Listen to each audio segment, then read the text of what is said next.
Okay, तो आज का हमारा टॉपिक है ब्रेक स्टेटमेंट। सी लैंग्वेज में हम लोग यहाँ पे ब्रेक स्टेटमेंट यूज करते हैं किसी भी इटरेशन को स्टॉप करने के लिए। जैसा कि हमने यूज किया था स्विच स्टेटमेंट में। स्विच में हम लोग एक केस एग्जीक्यूट करते हैं, उसके बाद हम लोग लिख देते हैं ब्रेक। उससे क्या होता था कि वो केस के स्टेटमेंट्स जितने भी होते थे वो एग्जीक्यूट होते थे, और उसके बाद वो इटरेशन जो है वो ब्रेक होके मतलब खत्म होके लूप से बाहर आ जाता था। मीन्स वो स्विच स्टेटमेंट से बाहर आ जाता था। तो हम लोग ब्रेक स्टेटमेंट किसी भी इटरेशन को या फिर प्रोग्राम कंट्रोल को स्टॉप करने के लिए यूज करते हैं। यहाँ पे देखते हैं, the break is a keyword in C which is use to bring the program control out of the loop. Break क्या है? एक ऐसा कीवर्ड है जिसको हम लोग प्रोग्राम कंट्रोल से बाहर लाने के लिए यूज करते हैं,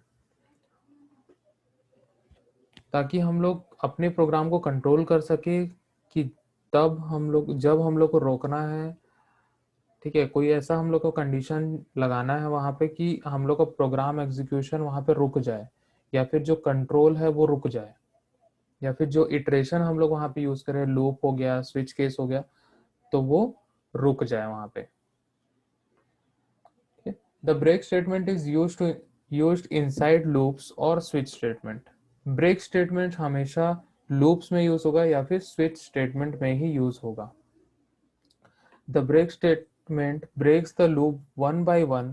That is, in the case of the nested loop, it breaks the inner loop first and then proceed to the outer loops. ठीक है, अगर हम लोग ब्रेक स्टेटमेंट किसी भी नेस्टेड लूप में हम लोग यूज करते हैं तो सबसे पहले वो इनर लूप को ब्रेक करेगा। अगर बाहरी लूप में भी हम लोग लगा के रखे हैं ब्रेक स्टेटमेंट, तो वो उस स्टेटमेंट को भी एग्जीक्यूट करने के बाद बाहरी लूप को भी वो स्टॉप कर देगा, रोक देगा। ठीक है, इसका मतलब क्या हुआ कि सबसे पहले वो इनर लूप को ब्रेक करेगा, देन उसके बाद आउटर लूप को भी ब्रेक करेगा। ठीक है, या फिर आउटर लूप में हम लोग ने ब्रेक स्टेटमेंट नहीं लगाया है तो आउटर लूप जो है वो कंटिन्यू चलते रहेगा। Okay. The break statement in C can be used in the following two scenarios. ठीक है, फर्स्ट है विथ स्विच केस, सेकंड है विथ लूप। ठीक है, अब इसका सिंटेक्स देखते हैं। सिंटेक्स में कुछ नहीं है, हम लोग को सिर्फ और सिर्फ ब्रेक लिखना होता है और सेमीकोलन लगाना होता है।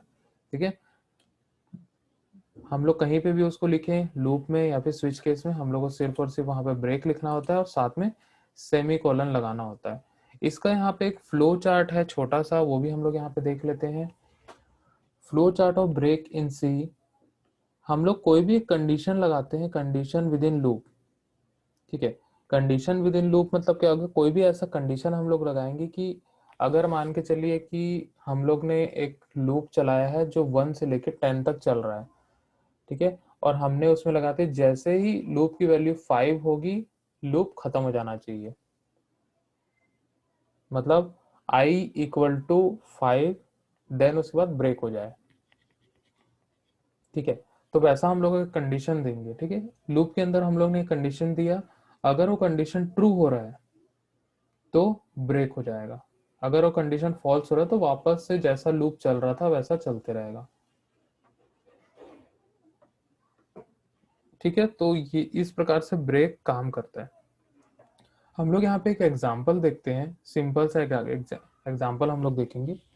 ठीक है, इस एग्जाम्पल में हम लोग प्रिंट कर रहे हैं 1 to 10, 1 to 10 नेचुरल नंबर्स हम लोग प्रिंट कर रहे हैं। सॉरी, 0 से लेके 9 तक यहाँ पे प्रिंट हो रहा है, क्योंकि यहाँ पे देखिए वॉइड मेन। सबसे पहले हम लोग एक इंट आई वेरिएबल ले लिए, जो कि हम लोग लूप के लिए स्टैंडर्ड वेरिएबल एक यूज करते हैं। हम लोग ने लिखा for i equal to 0, i is less than 10। इसका मतलब क्या होगा? लूप स्टार्ट होगा 0 से, आई लेस देन 10 है, मतलब वो कहाँ तक चलेगा? 9 तक चलेगा। मतलब 0 to 9 हम लोग का लूप चलने वाला है। और आई प्लस प्लस हम लोग ने लिखा है, मतलब वो सिंगल स्टेप चलेगा। i+1 मतलब +1+1 करते जाएगा। अब यहाँ पे प्रिंट हो रहा है printf%d और आई की वैल्यू हम लोग इस लूप के अंदर प्रिंट कर रहे हैं। उसके बाद हम लोग यहाँ पे एक कंडीशन दे दिए, if i equal to 5, i equal to 5, then उसके बाद हम लोग लिख दिए ब्रेक।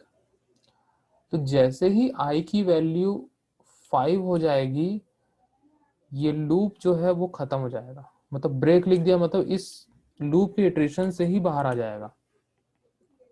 ठीक है, फिर उसके लास्ट में हम लोग यहाँ प्रिंट करें came outside of loop i equal to %d और आई की वैल्यू लेटेस्ट जो रहेगी वो प्रिंट कर देगा। मीन्स आई की वैल्यू क्या रहेगी, 5 रहेगी। तो आउटपुट में हम लोग को क्या मिलेगा, 0 1 2 3 4 5 came outside of the loop i equal to 5।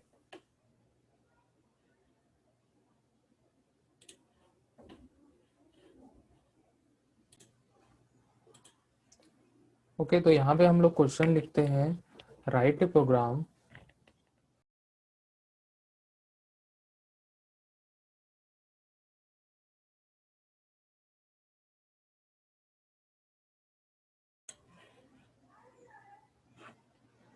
write a program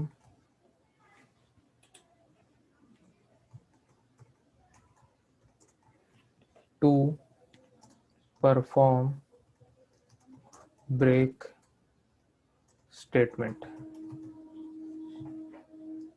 write a program to perform break statement। हम लोग यहाँ पे ब्रेक स्टेटमेंट परफॉर्म करने वाले हैं, और यहाँ पे हम लोग आ जाते हैं hash include stdio.h, hash include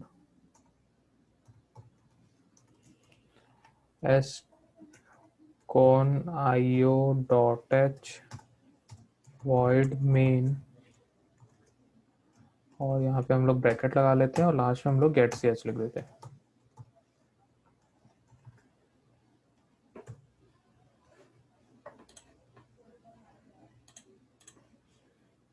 okay, तो यहाँ पे हम लोग क्या करेंगे, सबसे पहले हम लोग एक वेरिएबल बनाना है इंट i, जो हम लोग लूप में यूज करने वाले हैं। ठीक है, मैं क्लियर कर लेता हूँ स्क्रीन को। देन उसके बाद हम लोग लिखेंगे फॉर, और लूप को हम लोग कहाँ से कहाँ तक चलाएंगे, 0 से लेके 10 तक चलाएंगे। ठीक है, तो मैं यहाँ पे स्टार्ट करता हूँ, i equal to 0, i is less than 10, i plus plus. Single step हमारा लूप चलने वाला है, और कहाँ से कहाँ तक चल रहा है, 0 से लेके 10 तक चल रहा है। मीन्स लेस देन 10 हम लोग यहाँ पे लिखे हैं, तो 0 to 9 तक चलेगा। 10 टाइम्स लूप चल रहा है इंक्लूडिंग 0। 0 के लिए चलेगा, 1 के लिए चलेगा, 2 के लिए चलेगा, 3 के लिए चलेगा, 4 के लिए, 5 के लिए, 6 के लिए, 7 के लिए, 8 के लिए और 9 के लिए। जैसी लूप की वैल्यू 10 हो जाएगी तो हमारा लूप बंद हो जाएगा। ठीक है, अब यहाँ पे हम लोग क्या करते हैं, प्रिंट करते हैं आई की वैल्यू। प्रिंट कर देते हैं यहाँ पे आई की वैल्यू %d, i। देन उसके बाद यहाँ पे हम लोग एक कंडीशन देते हैं।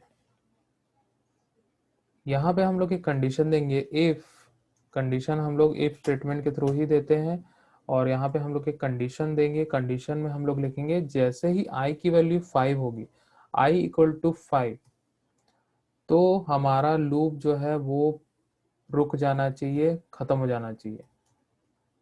हम लोग लिख देंगे उसके लिए ब्रेक। ठीक है,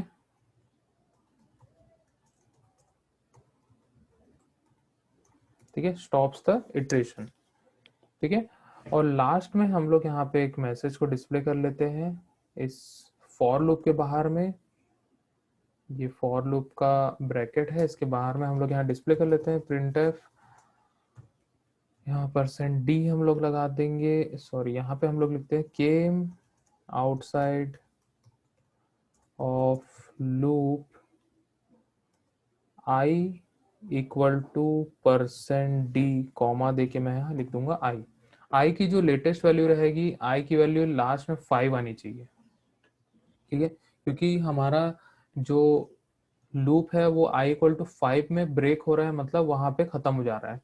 तो हम लोग को क्या मिलना चाहिए, i की वैल्यू 5 मिलनी चाहिए। तो हम लोग यहाँ पे i की वैल्यू प्रिंट कर रहे हैं ओके, मैं सबसे पहले इसको सेव कर लेता हूँ। सेव करने के लिए हम लोग क्या करेंगे, यहाँ पे लिख रहा हूँ break डॉट सी, मैं करता हूँ Alt+F9, Alt+F9 से कंपाइल कर लिया, Control+F9, एक एरर आया, क्या एरर आया, print in the module, okay, print F यहाँ पे हम लोग ने लिखना है, वापस से सेव किया, यस किया, Control+F9 किया, यहाँ पे देखो 0 1 2 3 4 5, ठीक है, 5 जैसे ही आया लूप ब्रेक हो गया और वहां प्रिंट किया came outside of loop i equal to 5, ठीक है। तो ये हमारा आउटपुट है।